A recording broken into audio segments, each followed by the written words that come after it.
Hello' student, মই আজি ডাঙৰ অংক এটাৰ ঘনমূল কেনেকৈ উলিয়াব লাগে মই তাক শ্বৰ্ট পদ্ধতিত কেনেকৈ উলিয়াব পাৰি মই তাক আজি তোমালোকৰ আগত দেখুৱাবলৈ ওলাইছোঁ।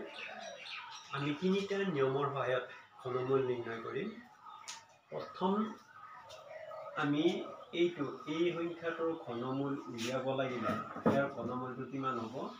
আমি এইকেইটা যোগ কৰি চাম। 1 যোগ 2 যোগ 5 ইয়াতে 3 5 3 কিমান 8। 8ৰ পৰা অৰ্থাৎ এই 8ৰ পৰা এই 3টো বিয়োগ কৰি দিয়া। গতিকে 8 বিয়োগ 3 সমান কিমান হ'ব? 5। গতিকে 125 ঘনমূল হ'ব 5। ঠিক তেনেকৈ এইটোত চোৱা এতিয়া তোমালোকে 2 + 1 + 6 সমান 2 3 6 3 9। গতিকে 9ৰ পৰা এই 9টোৰ পৰা আমি কোনটো বিয়োগ কৰি দিম? এই ঘনমূল 3টো বিয়োগ কৰি দিম। বিয়োগ 3 সমান কিমান? 6। ঠিক তেনেকৈ এইটো চোৱা 3 4 3 3 + 4 + 3 4 3 7 3 10। 10ৰ পৰা কি বিয়োগ কৰি দিম? এই 3টো বিয়োগ কৰি দিম। দিলে কিমান হ'ব? বিয়োগ 3 সমান 7। অৰ্থাৎ ইয়াৰ ঘনমূল হ'ব 7। ঠিক তেনে এইটোত চোৱা আকৌ তোমালোকে 5 + 1 + 2 = 5 1 6 6 2 8। এতিয়া আমি দেখা গ'ল যে ইয়াতে আমি কি কৰিছিলোঁ? 3 বিয়োগ কৰিছিলোঁ। প্ৰত্যেকৰ পৰা 3 বিয়োগ কৰিছিলোঁ। কিন্তু ইয়াত আমি এইকেইটা যোগ কৰোঁতে কিমান পাম? 8। ইয়াৰ ঘনমূলটো 8 হ'ব। এতিয়া কথা হ'ল কিয় 3 ইয়াত বিয়োগ কৰিবলৈ হ'ল, কিয় 8 বিয়োগ কৰিলে সেইটো তোমালোকে চাব লাগিলে এটা কথা জানিব লাগিব। ইয়াৰ একক স্থানত 5 আছে। গতিকে একক স্থানত কি থাকিব লাগিব? ঘনমূলতো ঘনমূলৰ একক স্থানত 5 থাকিব লাগিব। গতিকে 5 আছে, ঠিকে আছে। এইটো 8 আছিল। 8 থাকিলে এইকেইটা যোগ কৰিলে যিটো 8 হয়। 8 থাকিলে আমাৰ একক স্থানত 8 হ'ব নোৱাৰে। সেইকাৰণে আমি 8ৰ পৰা 3 এই ঘনমূল এই কিউবটো বিয়োগ কৰি দিলোঁ। ইয়াতেও বিয়োগ কৰি দিলোঁ। এইটোতো যিহেতু পোৱা নাছিলোঁ, আমি 9 পাইছিলোঁ।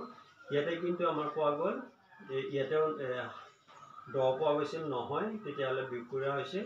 ইয়াত কিন্তু 8 পোৱা গ'ল, কাৰণ একক স্থানত যদি 2 থাকে তাৰ ঘনমূলৰ একক স্থানতো 8 থাকে। এইটো ঠিকে আছে। ঠিক তেনেকৈ এইটো চোৱা এতিয়া তোমালোকে 7 যোগ 2 যোগ 9 9 2 11 11 7 18। গতিকে এইটো 18 হৈছে। গতিকে ইয়াৰ ঘনমূল 18 হ'ব নোৱাৰে, কাৰণ আমাৰ দুটা অংকৰ ঘনমূলটো আমাৰ 3টা অংক হ'ব নোৱাৰে, তাতকৈ বেছি হ'ব লাগিব। সেইকাৰণে এই বস্তুটো 18ৰ পৰা যদি আমি 3 বিয়োগ কৰোঁ তেতিয়াহ'লে 18ৰ পৰা 3 বিয়োগ কৰিলে 15 হয়। 15ৰ ঘনমূল এইটো নহয়। তেতিয়াহ'লে ইয়াৰ ঘনমূল কি হ'ব পাৰে? আকৌ এই দুটা বস্তু যোগ কৰিছোঁ। 1 যোগ 9 কি 1 যোগ 8 8 কিমান হ'ব? 9।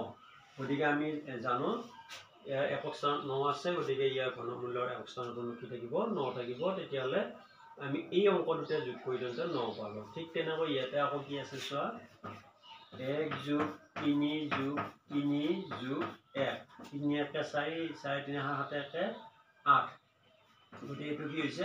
8 হৈছে। কিন্তু ইয়াৰ ঘনমূলৰ একক স্থানত কি আছে? 1 আছে। গতিকে 1 থাকিলে আমি কি হ'ব? তাৰ ঘনমূলৰ একক স্থানতো 1 থাকিব লাগে। কিন্তু ইয়াত 8 আছে, এইটো হ'ব নোৱাৰে। নোৱাৰিলে তেতিয়াহ'লে কি হ'ব? কি হ'ব চাব লাগিলে আমি 8ৰ পৰা 3 বিয়োগ কৰিলে 5 হয়। 5 হ'লেও এইটো নহয়। তেতিয়াহ'লে 8ৰ লগত এই 3টো যোগ কৰি দিয়া। 8 3 কিমান হ'ব? 8 যোগ 3 সমান 11 হ'ব। ঠিক তেনে এইটো চোৱা এতিয়া তোমালোকে 1 + 7 + 2 + 8 সমান কিমান? 7 1 8 8 2 10 10 8 18। 18ৰ পৰা এতিয়া 18ৰ লগত আমি এইটো 8 আছে। গতিকে একক স্থানত ইয়াতে 8 থাকিলে 2 থাকিব লাগিব। তেতিয়াহ'লে নহয়। তেতিয়াহ'লে আমি কি কৰিম? আমি এইটো চাব লাগিব। 18 পালোঁ। 18 1 মিনিট আমাৰ কি হ'ব? আমাৰ যিহেতু 18 পালোঁ, 18ৰ পৰা আমি 1 2 কিমান হ'ব? 1 8 কিমান হ'ব? 9। গতিকে 9 হ'ল। 9 হ'লেও এইটো নহয়। 1 যোগ 8 9 হ'ল। 9 হ'লেও আমাৰ একক স্থানৰটো নিমিলে, কাৰণ একক স্থানত কি থাকিব লাগিব? 2 থাকিব লাগিব। তেতিয়াহ'লে 9ৰ পৰা আমি 3 কি কৰি দিম?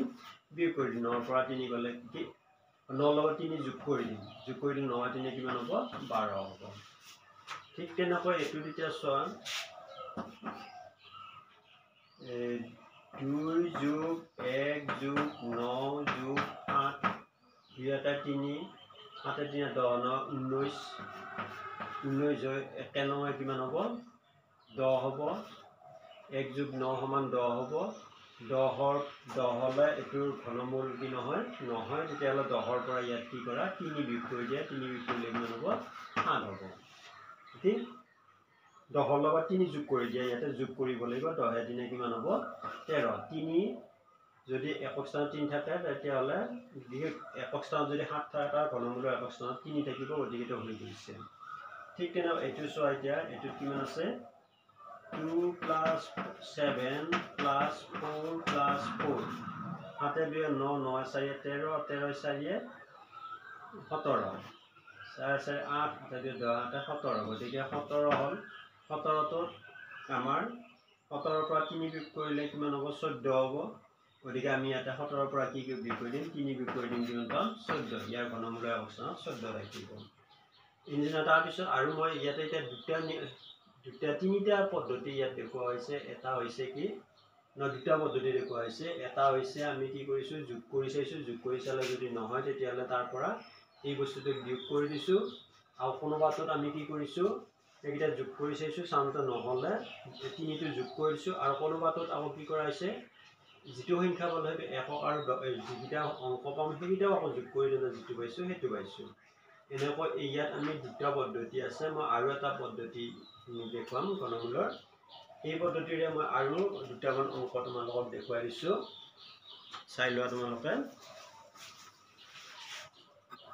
দুটা অংকৰ ঘনমূল উলিয়াওঁতে আমি কি কৰিব লাগে ইয়াতে আমি অতি সহজতে এটা ঘনমূল উলিয়াবলৈ ইয়াৰ ঘনমূল কিমান হ'ব লাগিলে আমি কি কৰি দিম 4 9 plus 1 plus 3 অর্থাৎ কিমান হ'ব 9 4 13 13 14 14 3 17 গতিকে ইয়াৰ ঘনমূল কিমান হ'ব 17 ঠিক তেনেকৈ এইটো চাম 5 plus 8 plus 3 plus 2 সমান কিমান হ'ব 8 5 13 13 সকলোলৈ দিয়ে 18 ইয়াৰ ঘনমূল হ'ব 18 ঠিক তেনেকৈ এইটো চোৱা 1 plus 7 plus 5 plus 7 plus 6 গতিকে ইয়াৰ ঘনমূল হ'ব কিমান 7 8 8 5 13 13 7 20 20 26 গতিকে ইয়াৰ ঘনমূল হ'ব 26 ঠিক তেনেকৈ এইটো চোৱা এতিয়া 1 plus 9 plus 6 plus 8 plus 3 9 10 10 16 16 28 24 24 3 27 গতিকে ইয়াৰ ঘনমূল কিমান হ'ব 27 গতিকে আমি এই সংখ্যাকেইটা আমি এনেদৰে ঘনমূল উলিয়াব পাৰো মই এই নিয়মটো দেখুৱালো ইয়াৰ পিছত আৰু এটা মই নিয়ম দেখুৱাম তোমালোকক সেই নিয়মটো হ'ল এই অংক এইটা অংকয়ে মই এটা আৰু এটা বেলেগ নিয়মত শৰ্ট নিয়মত ঘনমূল উলিওৱা পদ্ধতি দেখুৱাই দিম এইটো এটা পদ্ধতি সহজ পদ্ধতি এইটা আমি গোটেইটা যোগ কৰিলে যিটো হয় সেইটো ঘনমূল হ'ব আৰু পদ্ধতিটো মই দেখুৱাই দিছো তোমালোকক গতিকে ইয়াৰ ঘনমূল উলিয়াব লাগে আমি প্ৰথমতে ইফালে তিনিটা অংক ল'ব লাগিব ইফালে যিমান থাকে ইফালে তিনিটাকে এনেকে আমি ভাগ ভাগ কৰি ল'ব লাগিব এনেকা ভাগ ভাগ কৰিব লাগিব এতিয়া এই তিনিটা অংকৰ একক স্থানত কি আছে 3 আছে যদি একক স্থানত 3 থাকে তেতিয়া হলে ঘনমূলৰ একক স্থানত কি থাকিব 7 থাকিব গতিকে ইয়াতে আমাৰ 7 বহিব আৰু এই অংকটো আমাৰ লক্ষ্য কৰা 1 square equal to 1 2 square equal to 4 3 square equal to 9 গতিকে আমাৰ এটো কি আছে আমাৰ 4 আছে 4 হলে আমাৰ এটা কি হ'ব আমাৰ 2 square 4 গতিকে আমি 4 তকৈ কি হ'ব লাগিব সৰু হ'ব লাগিব এটো বা এটুতকৈ অলপ সৰু হ'ব লাগিব সৰু হোৱা বৰ্গটো আছে 1 square equal to 1 হয় 2 square মানে 4 হয় তেতিয়াহলে ইয়াৰ একক স্থানত কি হ'ব 1 হ'ব তাৰ পিছত এইটো চোৱা এতিয়া এইটোৰ কি আছে ইয়াত একক স্থানত কি আছে 2 আছে তেতিয়াহ'লে একক স্থানত 2 থাকিলে ঘনমূলৰ একক স্থানত কি থাকিব 8 থাকিব আৰু এই 5 সংখ্যাটো ক'ত পায় 1 গুণ 1 2 গুণ 4 3 3 গুণ 9 অৰ্থাৎ 9তকৈ সৰু 5 তেতিয়াহ'লে সৰুটো ক'ত পাইছো 2 পাইছো তেতিয়াহ'লে আমাৰ ইয়াতে কি বহিব 2 বহিব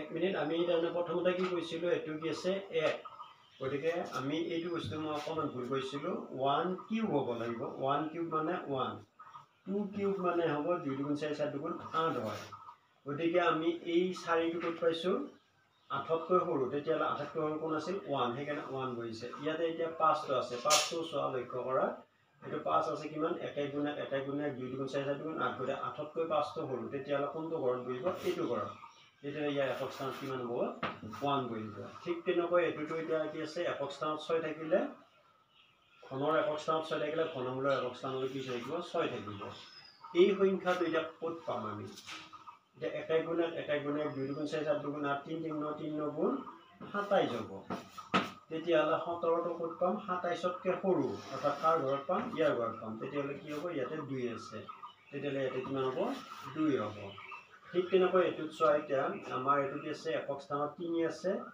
গতিকে ঘনমূলৰ একক স্থানত কি থাকিব 7 থাকিব আৰু এই সংখ্যাটো ক'ত পাম আমি 1 গুণ 1 1 গুণ 2 গুণ 4 4 গুণ 8 3 3 9 3 গুণ 27 27তকৈ সৰু তেতিয়াহ'লে 19ত আছে 19ত হ'লে কিমান হ'ব 2 হ'ব অৰ্থাৎ ইয়াৰ একক স্থানত কি থাকিব 2 থাকিব এনেকৈ আমি কি কৰিব পাৰো ঘনমূল উলিয়াব পাৰো মই এতিয়া তোমালোকৰ তিনিটা পদ্ধতি শিকালো এটা পদ্ধতি হ'ল আমি গোটেইকেইটা কি কৰিলো যোগ কৰি চালে যেটো হয় সেইটো যেনে 8 3 11 11 6 কিমান হ'ব 17 17 18 27 গতিকে আমি যোগ কৰি চালে 27 পাম এনেকৈ হয় আৰু এটা নিয়ম ক'লো মই তোমালোকৰ কি এইখিনি ঘনমূলটো অৰ্থাৎ ইয়াৰ একক স্থানত কি থাকিব সেইটো বহাই ল'লো আৰু এইটোৰ সংখ্যা আমি এনেকৈ উলিয়াইছোঁ আৰু এটা পদ্ধতি যদি এই পদ্ধতি দুটাটো নহয় তেতিয়াহ'লে আৰু এটা পদ্ধতি মই ক'লো কি গোটেইকেইটা যোগ কৰিছোঁ চাই পেলাই এই তিনিটো কি কৰি দিয়ে তাৰ পৰা বিয়োগ কৰি